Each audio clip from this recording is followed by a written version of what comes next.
Divine time. Future. Yeah, so our Christian's already smoking his cigar. But Christian, if you want to just let everyone know a little bit about the background of this place that we're going to be recording all of our episodes at. Yeah, so we're at Grand Cathedral Cigars in Tampa, Florida. It's probably my favorite place that I've ever been to. I come here 4 or 5 times a week. It's just a really cool cigar lounge, as you could probably see behind us. It's a renovated church, and it's only been open like 2 years, and it was recently awarded the #1 cigar lounge in the world by some really well-known cigar publication. So this is our home. You know, hopefully every single episode we'll be here smoking a cigar on a Friday morning at noon. But anyways, yeah, love this place. If you guys are ever in Tampa, I'm sure we'll be taking you here. Some of the listeners have probably already been here, but yeah, love it here. Do we want to dive into? All right, I got to cut to this story really quick. So, we hope one day Grand Cathedral or somebody will sponsor the show. But 4 years ago, we started a podcast. We hit like 15 on the business charts, and we got an email from somebody, and they were like, "Hey, do you want a sponsor for the show?" And Andre and I were like broke freshmen in college. At least I was really broke, but I was also broke. We're like, dude, they're gonna pay us $150 an episode. Like, this is amazing. And it was Adam and Eve, like the sex toy, lingerie, like adult toy company. And mind you, this is a college podcast for young entrepreneurs. Like, where's the connection? So we were like, you know what, this is a great offer. $150 an episode is a fortune for an 18-year-old. But we ultimately turned it down. And 4 years later, we found out that it was Dan just messing with us. It was never a real sponsorship. So thanks, Dan, for that. So my side of it, I was in Miami at the time because I went there for a year and a half for college. And they had just blown up, jumped up the charts. And I was like, you know, it'd be really fucking funny if they thought that Adam and Eve wanted to sponsor them. And I actually got them to read like just a very raunchy ad read on their podcast that's #1 focused on entrepreneurs and it had nothing to do with the audience. And then #2, like myself and Andre, we come from like a background where very family oriented, very wholesome. We're both Catholic, so it was just like something where I knew I'd put them in a pretzel on the other side of the email. So I just bought I didn't buy anything. I just did like Adam and Eve at gmail.com. Wrote him the email. He didn't end up taking the deal, so that was a letdown. That was funny. Just him like writing me like a very thoughtful no thank you letter on the way back. So yeah, it was just me fucking with you guys. But yeah, bro, you can still Venmo us. I mean, I was ready to go. Ambiance with the smoke. I was ready to dedicate like my weekly paycheck to just hearing you guys read that thing.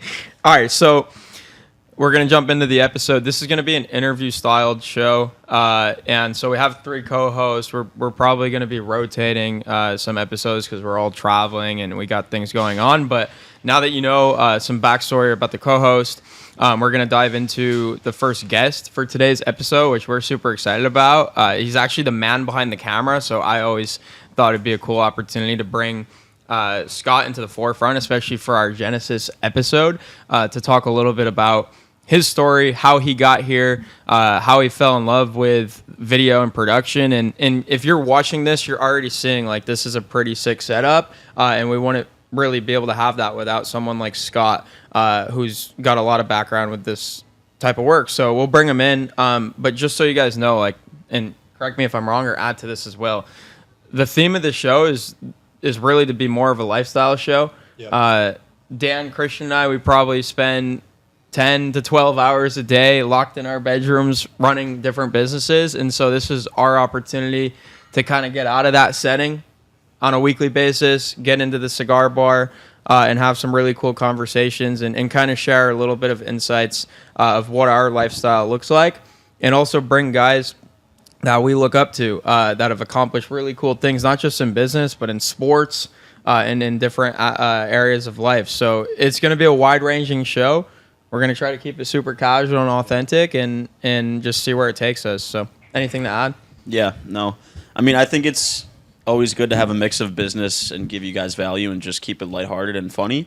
Because at the end of the day, like, yeah, you can watch a 40-minute episode and get value from it, but it's a lot easier to consume a 40-minute video. If there's jokes, it's lighthearted, you know, lots of cool stories. So this podcast is in person, so it's going to be a little bit harder to bring on some really high-level guests, but we're going to do our best, to get guys like, Cold Email Wizard, Nick Rogers, Logan Fitz, all those guys in Florida. And then anytime someone visits Tampa, we'll try to get them on. But it just got really dark in here. I don't know. Hopefully that doesn't mess anything up. But. Yeah, and just to piggyback on that, it's almost like the lifestyle is also the business. Like, it's very easy for one to bleed into the other. So we're still going to talk a lot about business, but also for any other business owners, just talking about, I don't know, kind of ways to build a good network when you're not being a degenerate, and I guess just the lifestyle that comes with running a business, specifically running an online business.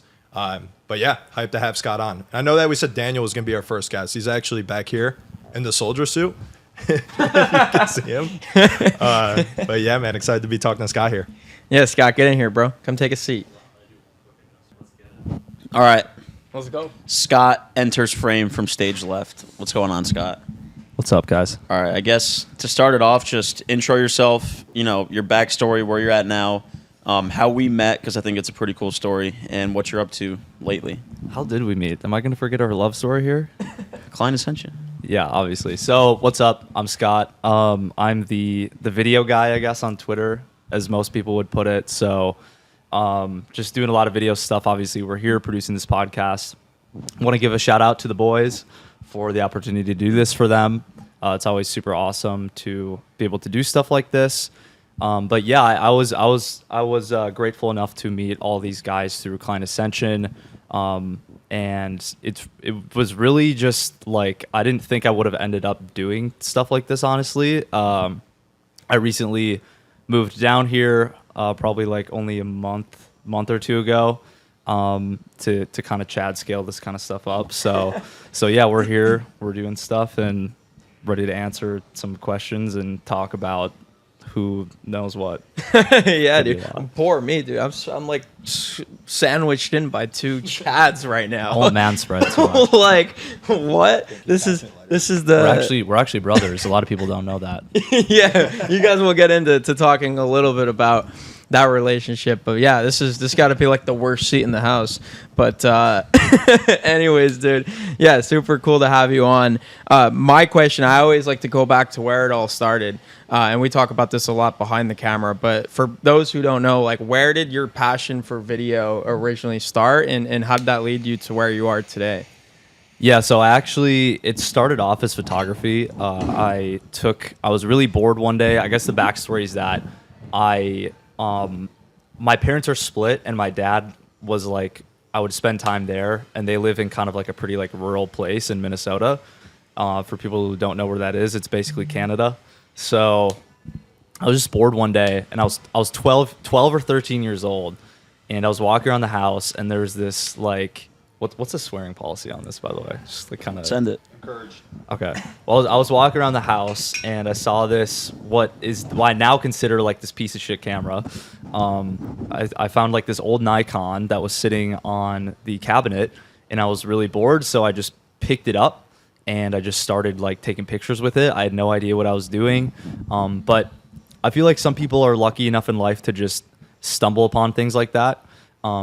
When you start doing something, it's like almost an accident, but then it turns into a lot more than that. So fast forward probably like 3 years after that. So I was 16, and I got my wisdom teeth out, and I was super bored again. So I went, researched a bunch of camera stuff. I had like $800 to my name. I spent all the money on my first setup.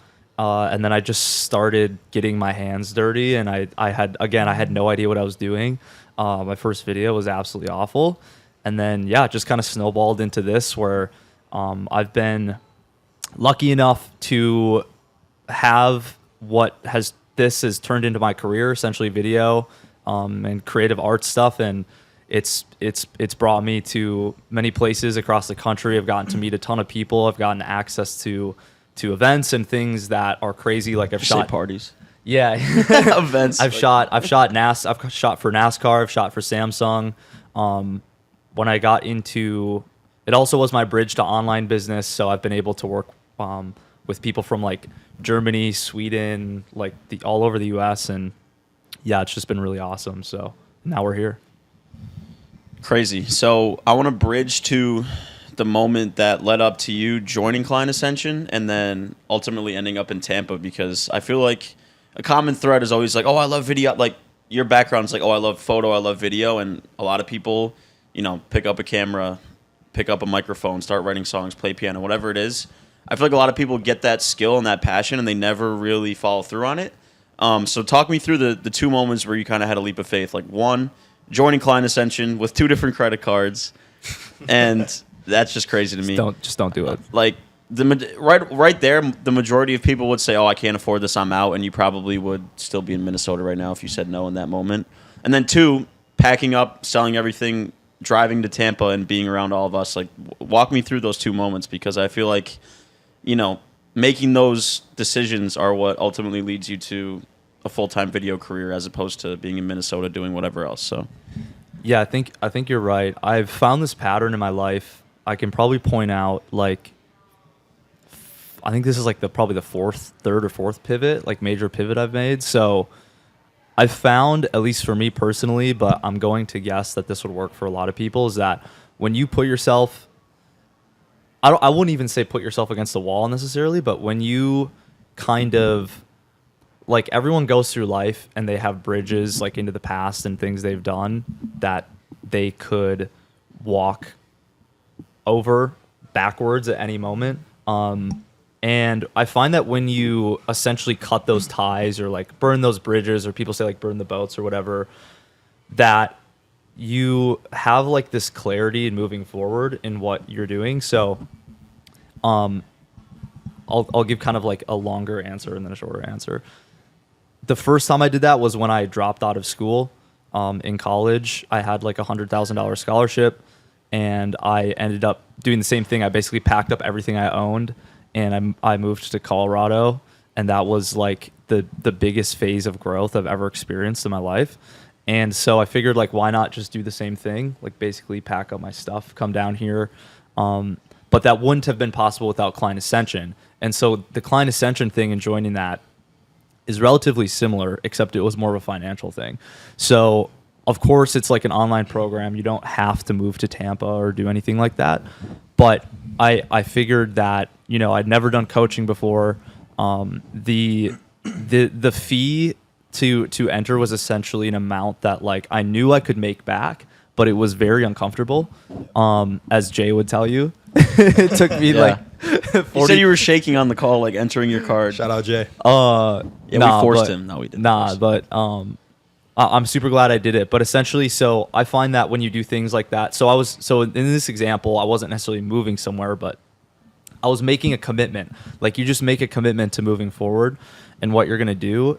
And at the time that I decided to join Klein Ascension, I felt pretty like lost almost, because I was doing the video stuff, but I thought that I wanted to learn sales so that I was able to essentially make money selling or doing whatever I wanted to. And it was also definitely like a weak point for me.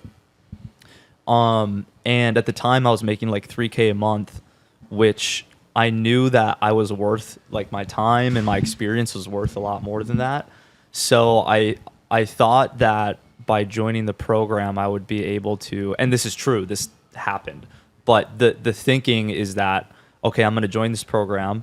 I'm going to strengthen my blind spots and be able to monetize my skill set at a higher level, and just like, because I already had all the experience. And that's the thing with Klein Ascension is, like, you guys don't take anyone on that's like a total beginner. So I already knew, like, I had something that would be valuable to the marketplace. I just didn't really know how to, like, make it a business. And so that's when I joined. And fast forward to now, like a week ago, I hired someone for what I was full time, basically for what I was making, like 4 months ago or 8 months ago, or whatever it was. I don't know the time, but yeah. So that's how that all happened. So Crazy. Yeah. And I feel like, to zoom out and go back to that thing about just seeing something through, it's not always that you have to be this giant risk taker. Like, I'm sure you don't view yourself as such. A lot of the times it's just about, like, not taking half measures with what you do and seeing it through. Like, whenever I have, like, a big decision, whether it's business, personal life, I'm never thinking in terms of, like, hey, do I want to be this risky? I'm just thinking in terms of regret minimization. Like if I didn't see this through all the way, I'd fucking regret it a lot. That's right? on Bezos. Yeah, I'm Bezos. On Elon. On Nolan, bro. Let that sink in. Yeah, no cap. I actually find myself using the exact same thing. Yeah. So when I left college, all I was thinking about is that I had an opportunity in front of me that I know I wanted to take, and I knew I could always go back, but to school, but I knew that I also could never go back to this opportunity. So essentially what I did is you just picture yourself 5-10 years from making the decision, and if you have a good intuition, which I feel like most people do, they just either drown it out with alcohol or drugs, or they ignore it. Like, it's not that hard to do, to think like, how do I think that I'm going to look back on this like 5-10 years from now? So that's what I did. And I knew that it would like build my character, and I would get to experience a lot of things in life that I wanted to experience. I mean, I was out there in Colorado specifically, and I was learning business completely online, living in this nice house that we were Airbnb-ing out, basically, was like our offer, I guess you'll say. And I was like snowboarding every other day, basically. Like, cool. That's a lot better than school. Yeah. And I had so much time too, like in isolation, which a lot of people also don't get. And then that just strengthens that ability to like look forward into the future. So I found myself using the same thing. Yeah, and it's like the most logical way of making any decision. Because if you're looking ahead and you're like, I tried my own, I failed here, and I still don't regret it, like I'm happy that I saw it through, you really can't lose. Like for me, it was like, I'm pretty good at school. I've been doing sales since high school. I can interview well. I could get like a tech sales job and probably make 6 figures right out of college. But even if I was doing that and the benefits were great and I had stock options, I'd still be looking back like, fuck, what if I started a company with my boys, had an 8-figure exit down the road? And like, that's obviously still loading. Like we're not close to that yet. But if I didn't see it through and at least try, I know I'd regret it. Right. Yeah. And the thing is, it doesn't have to be like, it's like a process. You don't have to, like, it's not a failure if, okay, I'll use like an extreme example. Okay, so you make that decision and you don't have an 8-figure exit within a year. It's like, okay, well, You're poor. Yeah, like, it's so simple. On Fazio. But so it's also like a process. You have to be patient. And that's why you think like 5-10 years out, because what you're thinking about 5 or 10 years out from now might seem ridiculous, but where I am basically, I guess right now, is what my goal has been for like probably the last like 3-4 years, and I still have a vision moving forward of like where I want to be in the next 5. Talk about that, because I feel like you and me, like specifically, we talk a lot about like time is catching up, right? And I feel like we've both kind of been at this, and everyone here included, but we talk about this a lot. So like we've both been at this for quite some time. Like I think I got my start in entrepreneurship like 5 years ago. And for me, it was always in the cards because like I was raised by a family of entrepreneurs. So it's like that was like the normal route to go. Whereas like for anyone else, it's usually go to college, get a job, all that type of stuff.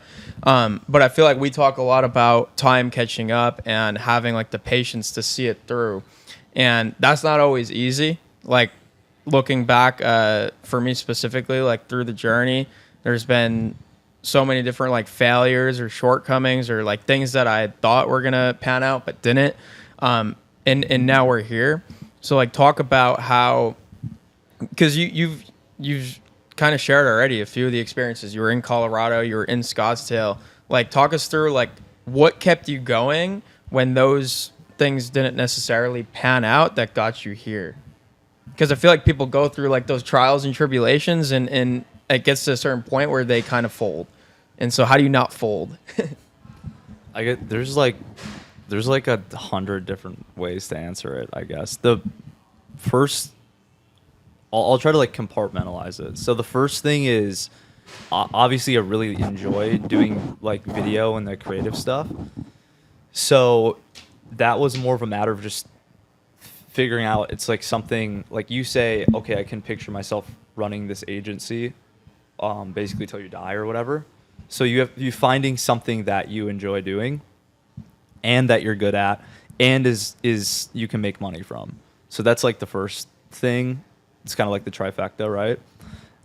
And so when shit's like hitting the fan, you at least still enjoy what you're doing. It's just these external factors that a lot of times are out of your control. And then you're able to separate that from like what the true mission at hand is. The second thing is people. So like that's basically the only reason I moved down here. Like if you guys were in Columbus, Ohio, I probably still would have moved. It would have probably not been as fun. But so the second thing is the people, like having a network of people. And I learned that early on as well when I was doing the Colorado thing, because the isolation was great in learning about yourself, but like loneliness is a real thing. And I experienced some of that, like to the point where I was getting like physical side effects.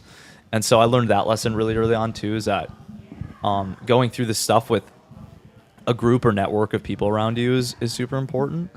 And then the third element is that long-term vision that me and Crowley talked about. Yeah. So it's like, yeah, finding something that works, that you can monetize and that you enjoy, the people, and then like your vision long-term.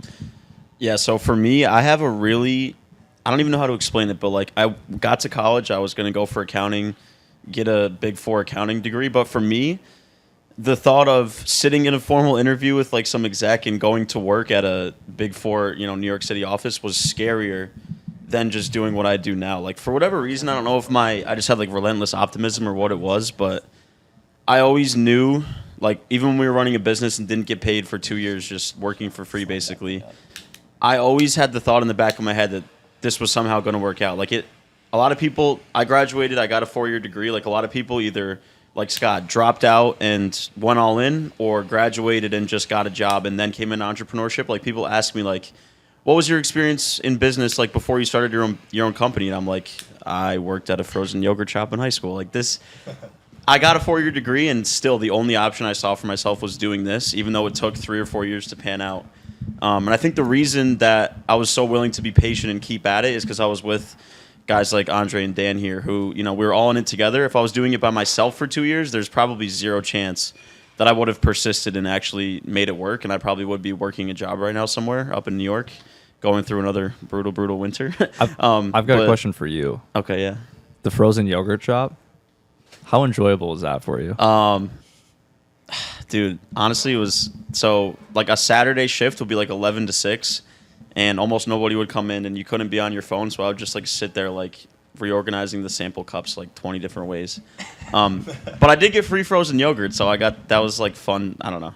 But I would walk out with like steak ice cream. Yeah, I would walk out with like $60 in tips and be like, dude, this is sick. Like We're I'm gonna be able to go to nationalists Chipotle.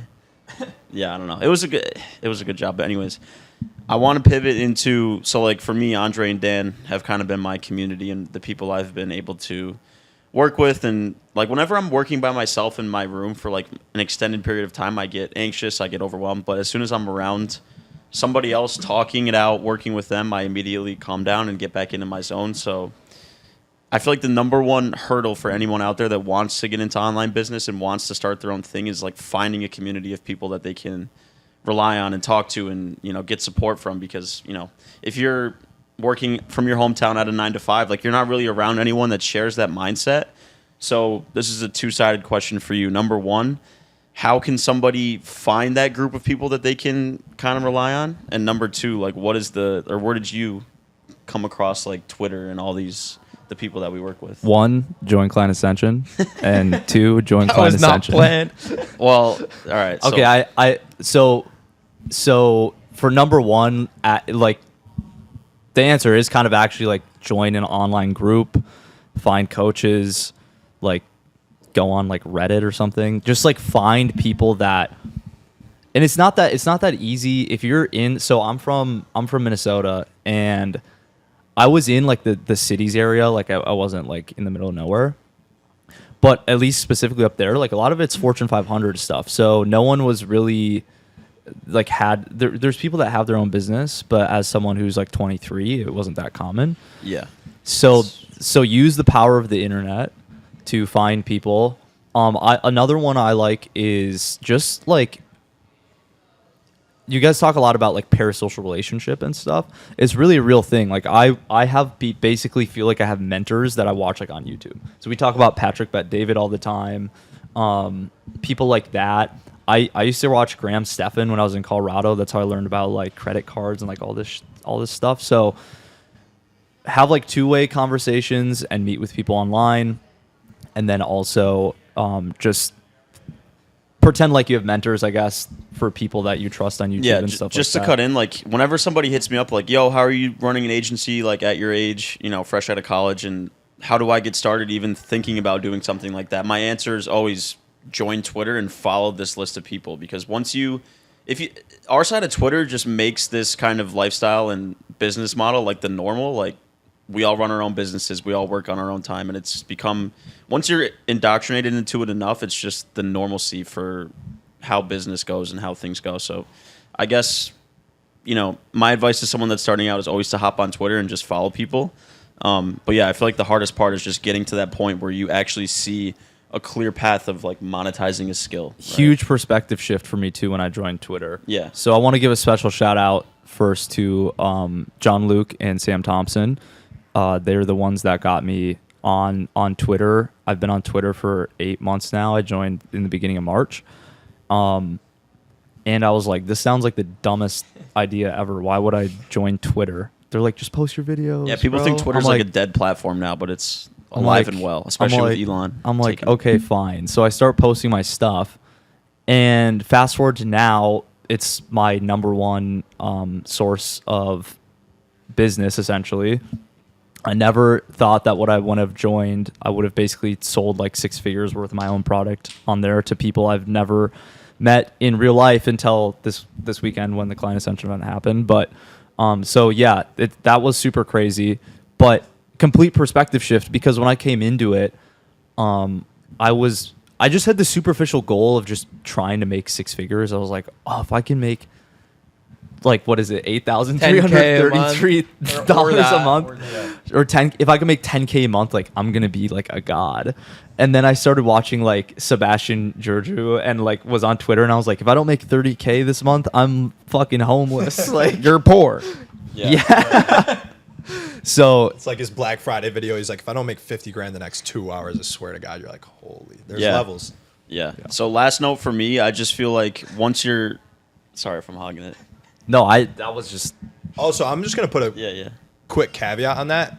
Get on Twitter, follow people, but just don't be a lurker. Like, don't just sit on the sideline for an extended period of time. Because the cool thing, I guess, about, the last like 2-3 years is like everybody's become so used to just working remote completely. Yeah. Like, you can make real relationships as long as you're interacting with people. Like, Connor's a good example. I feel like that's like my boy. I've never met him in person.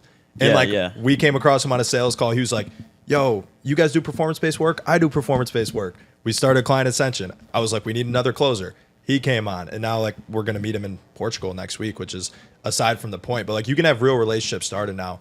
But the one caveat is you can't just be somebody who's sitting on the sideline and just scrolling. But like, actually reach out to people. Just like to quickly rebuttal, I feel like once you're in this Twitter sphere enough, like your mindset just shifts. Like, my friend works at a Big Four accounting firm, and his role is like a Salesforce consultant. And he's like, oh, like I'll be able to, you know, rise the ranks of this as a Salesforce consultant. And I'll just send him like screenshots of tweets, like people that do Salesforce consultancy and they just get paid for their own stuff, right? Like, they do it on their own. I'm like, my thought process isn't, oh, how can you apply this skill to a 9-to-5? It's how can you monetize this skill on your own and make an agency out of it? That's always the first thing that I tell people when they ask me, like, how do I do good in business? It's always do your own thing. 4 years ago, I would have said, you know, get a job and just rise the ranks of a firm.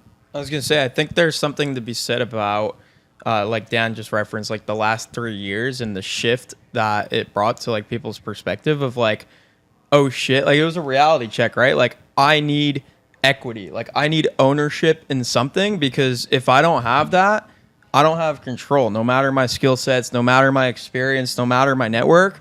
Like, I need equity and I need control.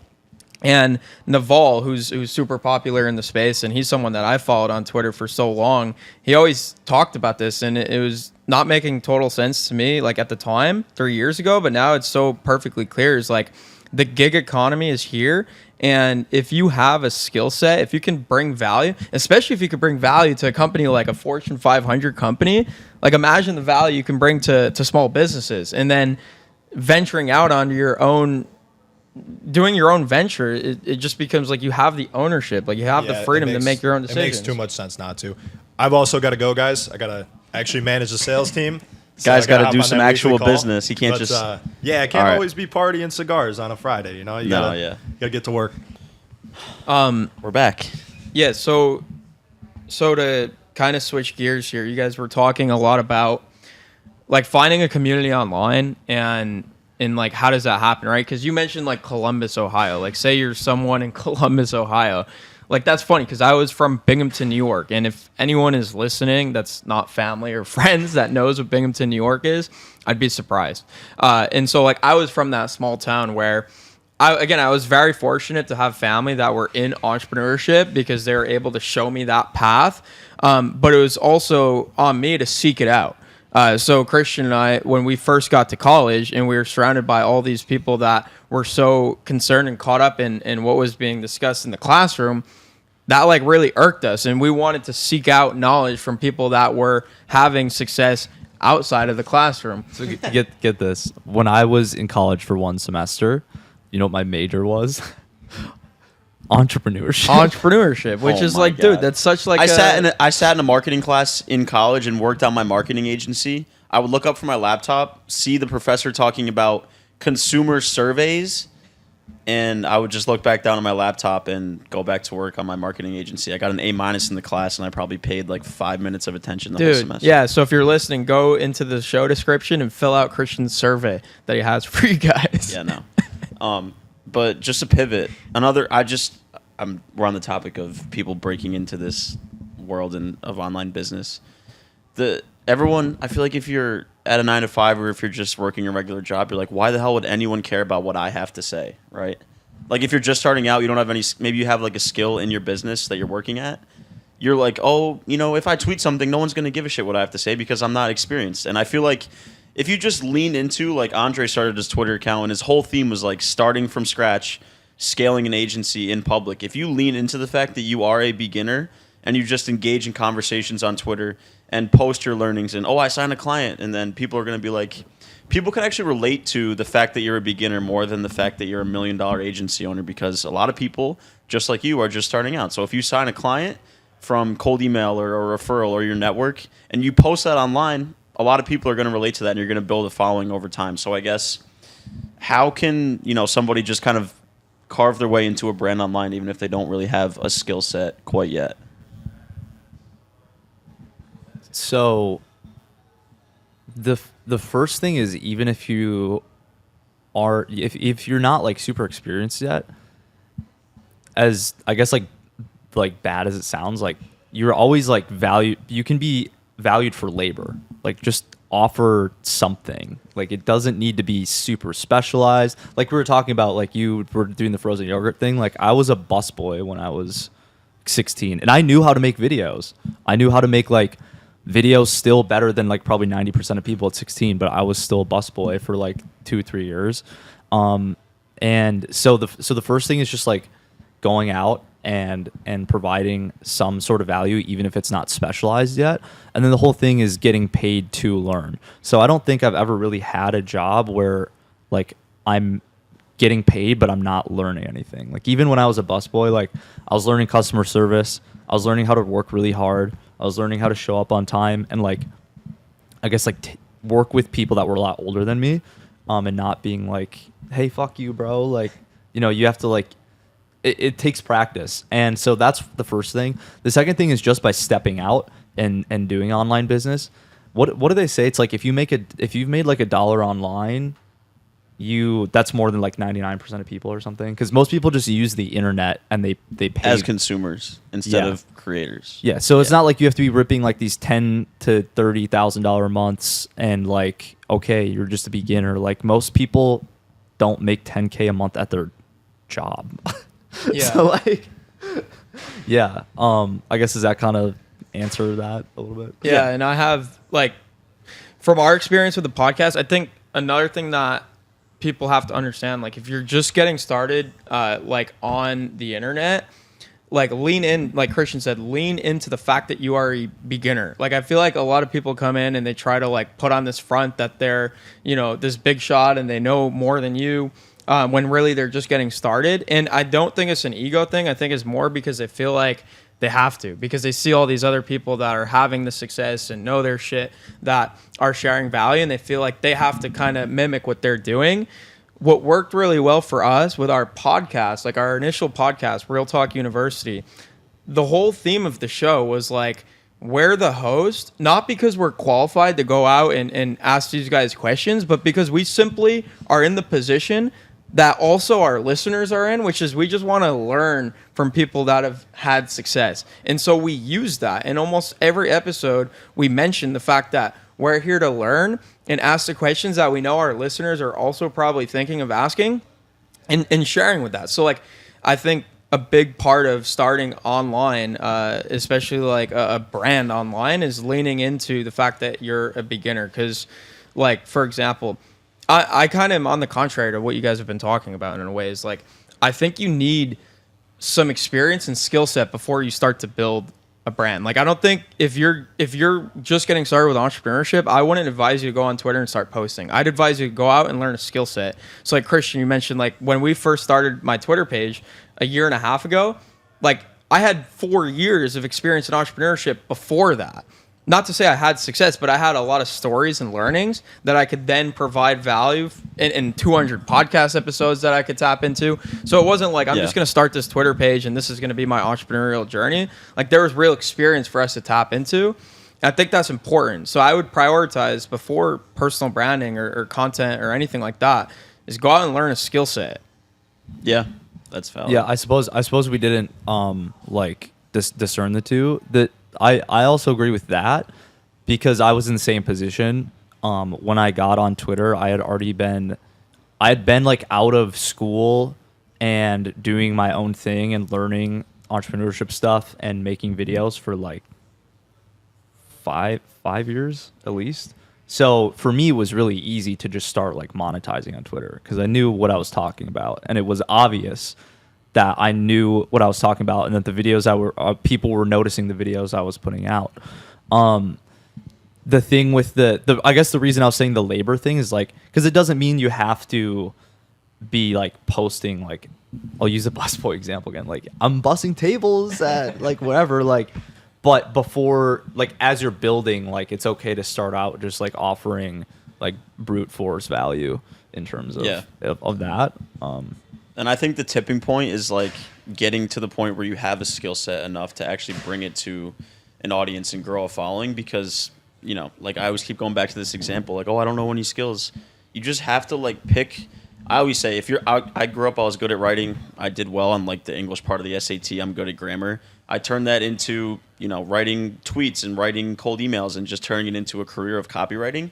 If you're really good at talking to people, become a sales guy. If you're really good at what's like a good school skill set that turns into systems and operations? Like building Legos. Okay.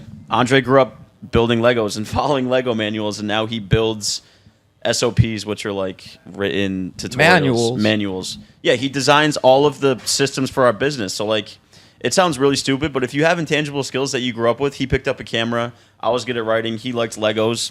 And that turned into a skill set that now pays us to do the things that we grew up being good at. So just lean into what you're good at.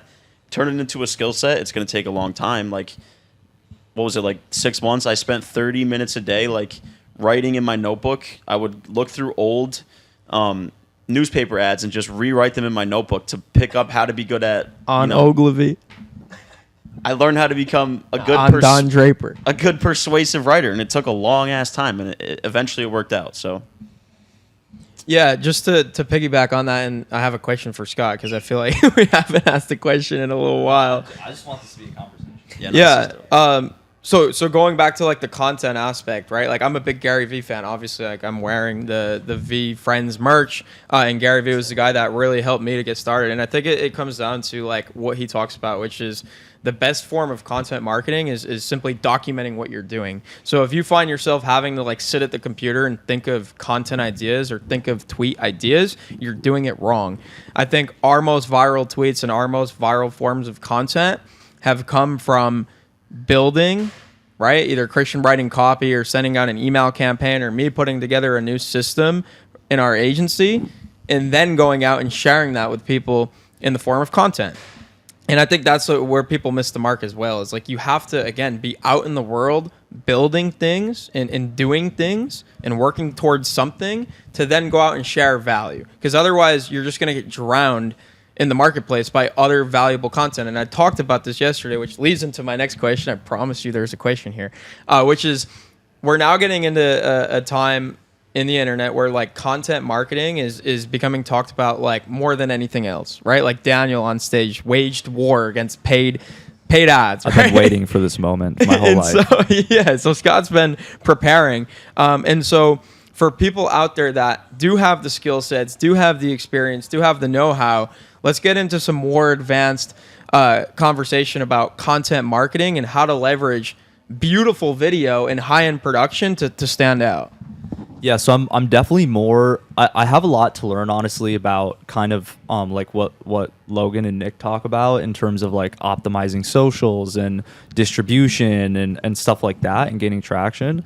But what I can contribute a lot of, I think this is kind of my specialty is, and I think this is going to become really important. I've written a couple of kind of like articles about this, but it's going to become really important. And some people are going to disagree with me, and I hope you do, that when you make like your short form content and stuff, it has to look really good, because what's going to happen is, and this is already happening, I've seen this over the last month, and this is something I cannot stop thinking about.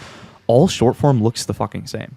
It's all like the yellow text with like the moving emojis, and like I filmed this on my iPhone. It's like we're gonna get to a point very quickly, honestly, probably within the next like 6 months, where people just stop. It's not like they stop watching short form. All the attention goes naturally to the short form that is the most aesthetically appealing. So when you see a lot of times, I feel like on YouTube, it's pretty tough to find a channel that has like 250,000 plus subscribers that they don't have at least like some good lighting, a dedicated setup, like a dedicated microphone and stuff. Like, sure, there's probably some channels that have a lot of subscribers, like they use their phone and stuff, but from what I've seen, it's not very common. So what's going to happen is a lot of people are going to hit a threshold where they're like, why is my short form content or my videos not performing? It's like, dude, you're filming in like a dark room with like your iPhone. Like, you got to step it up here. Obviously we have a setup here. These guys are smart because, or you guys are smart because I feel like kind of saw that coming, and that you need to essentially diversify what you're putting out in the order of having it be quality, like showing up quality on camera, having this professional audio with the mics. Like, we could have filmed this with 2 iPhones, but we're not here doing that. And the other thing is that it's like an investment, because when you do something with higher quality, you know, on YouTube, the reason people like YouTube a lot is because you post a video 10 years from now, it's still getting views. So you might as well like future proof your content. So that's just kind of like the surface of it, but I feel like everything's kind of starting to look like low quality. Yeah. On the same topic of saturation, there's also a point where you offer the same skill and the same services as a ton of other people. You know, even if you're the best at what you do, you're still competing against other people in your space and, you know, people that want to take your clients. So I think there's a huge ROI in just being a likable person. Like, just being someone that, after this episode, Scott and I and Andre, I don't know about Andre, but we're going to go out later for Halloween. We're going to enjoy ourselves. Why not me, bro? I don't know. Andre doesn't like to go out. Me and Dan are, no, that's not a bad thing, but. We could talk about that. But we're like, going to talk about degenerates. just to keep going really quick, like, if you offer, like, say for me, I write cold emails. If 10 other people offer cold emails and they don't have a personal connection with someone, and I have a personal connection with them, if this person says, I need cold emails, they're going to come to me because I'm like they like me, we're friends. We talk on a personal level about things outside of business. So kind of talk about the return on just being like a cool person that people like to network with, right? Like you meet someone at the cigar bar. Last night we met a guy here that does, he's a lawyer and he got a client from TikTok and he gave me his business card because we were just talking about football and his experience in college and like going to bars, and we were just having a regular conversation completely outside of business, but he gave me his business card and he has a lot of clients that are high-level business owners that could, not saying it will, but it could eventually lead to clients for our business that stemmed from a conversation completely outside of business just because we had a cool conversation. So I guess talk about the return of just being a person that people like being around and speak highly of. Well, so I guess I'll use the example of me coming down here. So, and I also want to start off by like, this is actually kind of my number one weakness. Like I naturally am kind of like on the more shy side, and you know, I have a lot of work to do on like public speaking and stuff like that. But what I do have going for me is I'm very like humble, and I have just like a clean image, I guess. Like He's very, very handsome. I've got I'm just, I don't know, like I never really brag about anything. I'm organized, I'm on time, and I'm not like a fucking weirdo. And I feel like, so what happened is you guys were like, hey, Incline Ascension, this only happens in Incline Ascension, obviously. You guys were like, hey, we're having an informal Tampa meetup. This was probably like 4 months ago, for anyone that wants to come down. So I had never met you guys in person, and I came down, and we instantly got along just because, like I said, like I'm not a weirdo, and I like have my shit together, I guess. And then what that allows you to do is open the initial door to talking about higher level things, because first impressions matter. So when you show up on time, organized, like I said, you have like your shit together.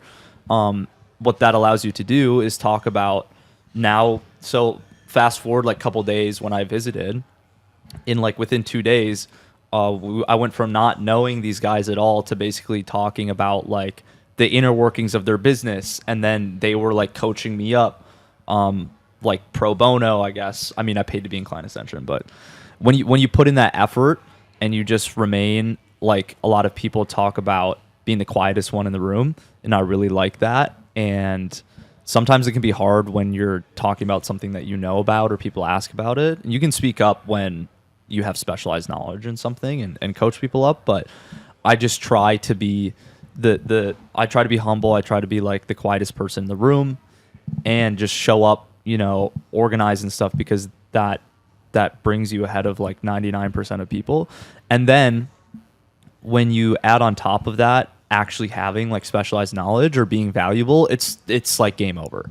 Because again, like I've only known you guys for like a few months, and now we're here, and I'm, you know, we're doing this podcast. I'm producing it for you guys. I'm producing stuff for Daniel. I've only known Daniel for like 2 or 3 months or something. So it just moves really quickly when you present yourself like that. Yeah, and I think like for people out there, because I could relate to what you said about being like the quiet one or shy or introverted in a way, and I think for people out there that struggle in conversations and with meeting new people, what really helped me and what you do a really good job of as well, Scott, is you listen. Right. And I feel like that's the easiest way to break into communities like this and to have conversations that have people wanting to come back and hang out with you more often, is being a good listener and asking good questions. And that wasn't the intention of getting into podcasting originally, but I think me and Christian getting started in podcasting 4 years ago almost built that skill set in the background of being a good question asker and being a good listener. And people tell me that all the time now. Like they're like, you know, you have very good like communication skills, and that's like, I still see that as my biggest weakness, right? Like I told you that basically, and you, like I said, I was like, yeah, the way you present yourself is very like how to win friends and influence people, and you were like, I don't get it. Like, what do you mean? And I was like, what do you mean? What do I mean? Like, because and that's the thing also about being humble, is just you don't like think like well, it's not forced, right? It's just natural. And the other part of that is surrounding yourself with people that you're actually interested in learning more about, which Christian was saying. Like, there's a lot of talk on social media about, you know, just how you should live your life, and we could get into this specifically, but like sports, right? So Christian and I, and Scott, I'm pretty sure like we're all big like sports fans, and sports are like a big. I'm not sure. I'm not too into sports. Yeah. I like personal fitness and stuff Yeah. more, but I'm not gonna be much of a help. Yeah, which is fun. Which is fun. But like Christian and I specifically, like we love sports. We play sports. We watch sports. We bet on sports. A little bit of degeneracy in there. But like having conversations with people about sports, and things that you're passionate about. I think one thing, I guess, not sports, but for me and you, is like movies, right? Like we always talk about like Christopher Nolan, like we're big Christopher Nolan fans, and so we talk about things outside of business that we're actually interested and care about, and that's it. And when you do talk about sports, or you guys are partaking in some degeneracy, like I still you have to have. Okay, here's the other thing about the being the quietest one in the room. If you have natural curiosity towards things, then even if you don't have natural curiosity towards things, which I don't know why you wouldn't, it's just so, to me, it's so entertaining to be like, okay, I have no idea how sports betting works, for instance, let's say. Don't learn. But like, Yeah, stay away.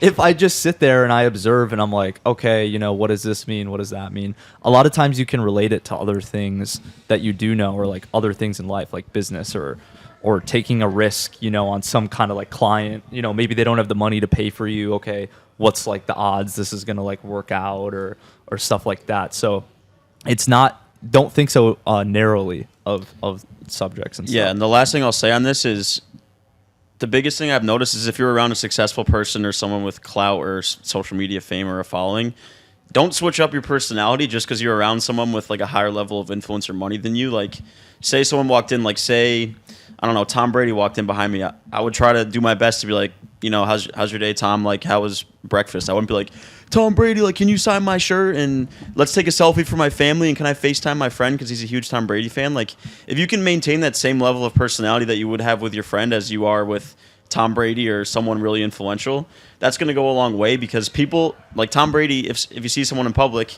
10 times out of 10 they're going to fanboy and ask for his autograph. But if you're really chill and just ask for something or spark a conversation outside of what they're known for, they're going to remember you. They're going to want to, I'm not saying Tom Brady will want to hang out with me, but someone will, like, if you're around someone that you want to learn from, they're going to want to hang out with you more, and they're going to want to learn more and talk to you more and give you free knowledge. So I always say there's also a huge return on just like being the same person, because there's nothing worse than you're talking to someone in private and they're really cool, and then you get in front of, you know, a group of girls or someone influential and they just completely flip a switch on who their personality is. I think that's a major red flag to me. So I always try to keep it. People hate that consistent. too. People hate that when, well, I've been around some people that have like a lot of influence, and the first thing is that it's absolutely nuts. If you've been around someone who is like, even like a, I don't know, like a B-list celebrity or something, like fame does some weird shit to people. But the thing is, so with those kinds of people, I've gotten a few opportunities to talk to those, that type of demographic, and they're so, I wouldn't say they're normal. It's typically they're extremely, you know, talented at one thing or another, but they're just like you. Like there's really no difference between that person and you, besides that they have a following because they're known for they're known for being good at, you know, a particular thing. Yeah, I don't know the exact example, but I was talking to someone, I think it was here, or some guy in our apartment.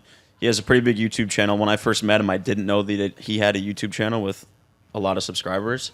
And we were just having a regular conversation, like just back and forth. And then the moment I found out he ran a really big YouTube channel, in the back of my head, your perception of that person is going to change, but still remaining chill as if you didn't know that they had social media fame or clout or money is what's really going to help you make those high-level connections. So that's the last thing I'll say on this. Did you have something else to finish? No, it's just a really interesting. Yeah, like, it is a really interesting dynamic. Like people, who talks about this? I heard this the other day, but people will like completely, their behavior will completely shift. And Yeah. It also was pretty cool to like run into somebody. Like I ran into a Lightning hockey player at a bar, and he looks like a regular guy, but on his social media and on TV and in public, he's a really well-known hockey player. And I think it's pretty cool that just the title that someone has can make someone's mindset on them completely switch. But if me and Andre meet Christopher Nolan, we're fangirling. That's Bro. 100% guaranteed. Bro, if Christopher Nolan meets us, he's fangirling. After the movies we're about to make. Yeah. Movie. But yeah, talk about that a little. Let's get some insights into the future, right? So you recently moved down to Tampa. We got that. You have the video agency, which is really like creating digital videos, or like graphic design videos. And now you're back behind the camera, which it sounds like that's almost like your natural habitat in a way. And so talk about like, what does the future hold for you? Do you want to make movies? I mean, we already talked about it, but we're going to make movies at some point. But like, what does the future look like for you? So again, like I feel super lucky that I was able to basically figure out that this is what I like doing so early on, because it allowed me to basically come up with an end goal very early on, which then allows me to pursue that end goal very early on. The thing with, so like I was talking about earlier with Dan, how it's not like you go 1 year into the agency and you do an 8-figure exit or something like that. My natural thing kind of definitely is like, you know, being behind the camera, and I really like essentially like directing and formulating creative ideas and then materializing those. And so when you think about like, we'll use the example of a movie. It's like, it's not just the image on screen. It's like you have to come up with what the movie's going to be about. There's a story behind it. Then you have to, you know, figure out how it's going to look. Then you have to shoot it. Then you have to edit it. And then there's like the distributing it and stuff. So for me, the future for me long term in the next 5-10 years is I think that like we talked about the stepping stones, like the online, it's called Videospark, the animation agency, productized service, whatever you want to call it, I have right now. It's definitely not like, oh, you know, I'm going to be doing that for 20 years. What it's allowing me to do is meet a lot of people. I'm learning more about how to run a business. Like I said, I just hired the first person I've ever hired. And so I'm going to learn a lot about that. I'm going to learn a lot about like buyer psychology. I'm learning a lot about product market fit. And then what I'll be able to do is take that, scale the agency to a point where I either have it as a lifestyle business or sell it. And then I'll learn about exits at that point and all this stuff. And then long term for me, what I want to do is essentially my goal, or what I picture myself doing, is very like, I shouldn't say very, but like essentially high ticket production stuff, or, you know, stuff like using the camera and doing Daniel's vlogs and producing stuff like this, because I am like a builder and I just like doing the creative building. So I think, you know, I'm going to scale Videospark up, see how that goes. And then my goal is to really essentially, I don't know, do like one-on-one high ticket production stuff. So I'll use like cars as an example. I think cars are awesome. I think it would be cool to be able to like direct car commercials, or be able to travel and shoot stuff for like lifestyle brands. And the thing about when you think about making money and making a living from it, it's like part of the reason that I'm doing the online business thing, because, you know, I can't do a production every single day.